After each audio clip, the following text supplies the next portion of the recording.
So talking about cancer గురించి కానీ, cancer types కానీ, మోస్ట్‌లీ స్టేజెస్ గురించి మనం డిస్కస్ చేస్తూ ఉంటారు. అయితే రీసెంట్‌గా తెలుగు ఫిల్మ్ ఇండస్ట్రీలో హంసనందిని అని చెప్పేసి ఒక యాక్ట్రెస్. సో ఆవిడ మెన్షన్ చేసింది దట్ నేను క్యాన్సర్ నుండి సర్వైవ్ అయ్యి హ్యాపీగా లైఫ్ లీడ్ చేస్తున్నాను అని చెప్పేసి తన హ్యాపీనెస్ ఆ ట్వీట్‌లో షేర్ చేసింది. బట్ అగైన్ క్యాన్సర్ నుండి సర్వైవ్ అయిన తర్వాత కూడా మళ్ళీ అటాక్ అయ్యే ఛాన్సెస్ ఉంటాయని చెప్పేసి వింటూ ఉంటాం గదా! సో అది ఎంతవరకు నిజం? దట్స్ నాట్ ట్రూ అండి. అంటే చాలా రకాల ఫ్యాక్టర్స్ ఉంటాయి. తిరిగొస్తుందా లేదా అని తెలుసుకోవడానికి. మెయిన్‌గా ఏంటంటే మనకి ఎప్పుడు టైప్ ఆఫ్ ద క్యాన్సర్ అంటారు. For example breast cancer. She suffered with breast cancer. Type of the breast cancer అంటారు. అందులో ఈఆర్ పాజిటివా, పీఆర్ పాజిటివా, ఎంత పర్సెంటేజ్ ఆఫ్ సెల్స్‌లో ఈ రిసెప్టార్స్ పాజిటివ్ ఉన్నాయి, హర్2 పాజిటివా, ట్రిపుల్ నెగెటివా, ఇది ఇంపార్టెంట్ ఒకటి. రెండోది స్టేజ్ ఆఫ్ ద డిసీజ్ అనేది ఇంపార్టెంట్. ఎర్లీ స్టేజా, చంక్‌లో కంటే యాక్సిలా స్ప్రెడ్ అయిందా, బాడీలో వేరే చోట స్ప్రెడ్ అయిందా, ఇది ఇంపార్టెంట్. మూడోది ఇంపార్టెంట్, ట్రీట్మెంట్ కంప్లీట్‌గా చేసుకున్నారా లేదా అనేది ఇంపార్టెంట్. ఓకే. కొద్దిమంది ఏంటంటే సర్జరీ ఒకటి చేసుకుంటారు, రొమ్ము నా గడ్డ పోయింది నాకు ఇంకా తిరిగి రాదు అనేది నెక్స్ట్ కావాల్సిన ట్రీట్మెంట్ తీసుకోరు. సో కంప్లీట్‌గా ట్రీట్మెంట్ తీసుకున్నారా లేదా అని ఇంపార్టెంట్. అండ్ సర్జరీ అయ్యి ట్రీట్మెంట్ కంప్లీట్ అయిన తర్వాత ఎంత డ్యూరేషన్ అనేది. యూజువల్‌గా తిరిగి వచ్చే అవకాశాలు ఉంటాయి కంప్లీట్‌గా ట్రీట్మెంట్ తీసుకున్న తర్వాత ఎర్లీ స్టేజెస్‌లో. ఫర్ ఎగ్జాంపుల్ స్టేజ్ 1లో తీసుకుందాం. యూజువల్‌గా 5 ఇయర్స్ వరకు చూస్తాం. ఎందుకంటే 5 ఇయర్స్ తర్వాత మనకి క్యాన్సర్ తిరిగి వచ్చే అవకాశాలు చాలా చాలా తక్కువ. Okay. So first 5 years survival అంటాం. యూజువల్‌గా స్టేజ్ 1లో ఈఆర్‌పీఆర్ పాజిటివ్, హర్2 నెగెటివ్, ఇది one of the best scenario for us. దాంట్లో క్యూర్ రేట్స్ అనేది ఆల్మోస్ట్ 95-97% వరకు ఉంటాయండి 5 ఇయర్స్ వరకు. అంటే తిరిగి వచ్చే అవకాశాలు చాలా చాలా తక్కువ. ఓకే. అదే మీరు కనుక ట్రిపుల్ నెగెటివ్ లేట్ స్టేజ్‌లో తీసుకున్నారు, స్టేజ్ 3లో గానీ, 4లో గానీ ఉంటే మనకి క్యూర్ అయ్యే అవకాశాలు చాలా తక్కువ. అందులో అరౌండ్ 40% క్యూర్ అయ్యే అవకాశాలు ఉంటాయి. 60% తిరిగి వచ్చేది. సో వేరియస్ ఫ్యాక్టర్స్, అంటే ఒక క్యాన్సర్ అనగానే ఎగ్జాక్ట్‌గా ఇదే వస్తుందా లేదా అని చెప్పలేం. చాలా ఫ్యాక్టర్స్ మేము కన్సిడర్ చేస్తాం. ఏ టైప్ ఆఫ్ క్యాన్సర్, ఏ స్టేజ్‌లో ఉంది, ఏ టైప్ ఆఫ్ ట్రీట్మెంట్ ఆమె తీసుకుంది.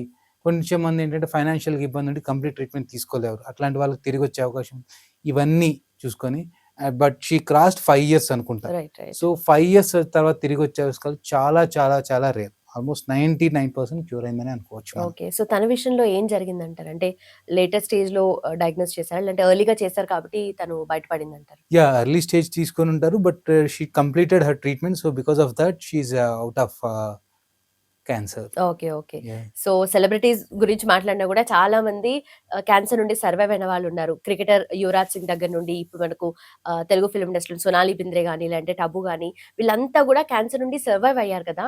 అంటే ఏ టైప్ ఆఫ్ క్యాన్సర్ వాళ్ళకొచ్చింది? అండ్ ఎలా వాళ్ళు ట్రీట్ చేసుకున్నారంటారు? యువరాజ్ సింగ్‌కి మీడియా సేనల్ టెరటోమా అంటారు. జెర్మ్ సెల్ ట్యూమర్ అంటారు. అదొచ్చిందండి. అతనికి సర్జరీ చేసి ప్రాపర్ ట్రీట్మెంట్ తీసుకోవడం వల్ల అతనికి క్యూర్ అయిపోయింది. ఈ టబుకి, సోనాలి వీళ్ళకి కూడా కొద్దిగా బ్రెస్ట్ రిలేటెడ్ క్యాన్సర్స్ ఇవి వచ్చాయి. ఓకే. వాళ్ళకి ప్రాపర్‌గా ట్రీట్మెంట్ తీసుకున్నారు. అవి క్యూర్ అయిపోయింది. సో మనది ఏంటంటే మనం most important thing any cancer, how early we diagnose the cancer. ఎంత ఎర్లీగా మనం గనక క్యాన్సర్ డయాగ్నోస్ చేయగలిగితే అంత క్యూర్ రేట్స్ ఉంటాయి. చెప్పాను కదా, స్టేజ్ 1లో కూడా ఓన్లీ 1A, 1B, 1C అని ఉంటుంది. 1Aలో కూడా లెస్ దెన్ మైక్రోస్కోపిక్ డిసీజ్ అని ఉంటుంది. ఈవెన్ మ్యామోగ్రఫీ చేసి మైక్రోస్కోపిక్ డిసీజ్లో డయాగ్నోస్ చేసిన కేసులు కూడా ఉంటాయి. సో ఇది ఎర్లీగా మనం డిటెక్ట్ చేయగలిగితే, సింపుల్ ఎగ్జాంపుల్ చెప్తా. ఒకరోజు చిరంజీవి గారు కూడా నాకు స్టేట్మెంట్ ఇచ్చారు, పబ్లిక్ మీడియా కాన్ఫరెన్స్లో స్టేట్మెంట్ ఇచ్చారు. నేను నా కోలాన్ క్యాన్సర్ని అవాయిడ్ చేయగలిగాను సింపుల్ కొలనోస్కోపీ చేసి పాలిపెక్టమీ చేయడం ద్వారా అని. Okay. It's a open statement to every one. So మనం ఏంటి అక్కడ ప్రివెంట్ చేయగలిగాం. అదే కనుక నెగ్లెక్ట్ చేసి అది స్క్రీనింగ్ చేయకపోతే పాలిప్లు క్యాన్సర్‌గా మారే అవకాశం చాలా వరకు ఉంటుంది. ఓవర్ 10 ఇయర్స్ ఈ పాలిప్ క్యాన్సర్‌గా మారొచ్చు.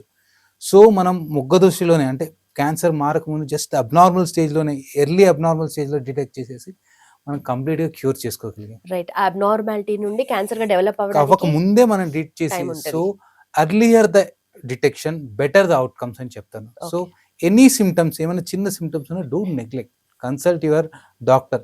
వాళ్ళకి డాక్టర్ చేసి మీ సిమ్టమ్స్ మీరు ఎక్స్‌ప్రెస్ చేస్తే అది కరెక్టా కాదా అనేది ఆ డాక్టర్ గారు చూస్తారు. రైట్. అంటే మీరే సెల్ఫ్‌గా డిటెక్ట్ చేసేసి నాకు రొమ్ములో ఉంది, రొమ్ములో గడ్డ ఉంది, అది పెయిన్‌లెస్ గడ్డ, పెయిన్‌లెస్ గడ్డలు ఎవరో చదివాను, పెయిన్‌లెస్ గడ్డలు క్యాన్సర్ కాదు.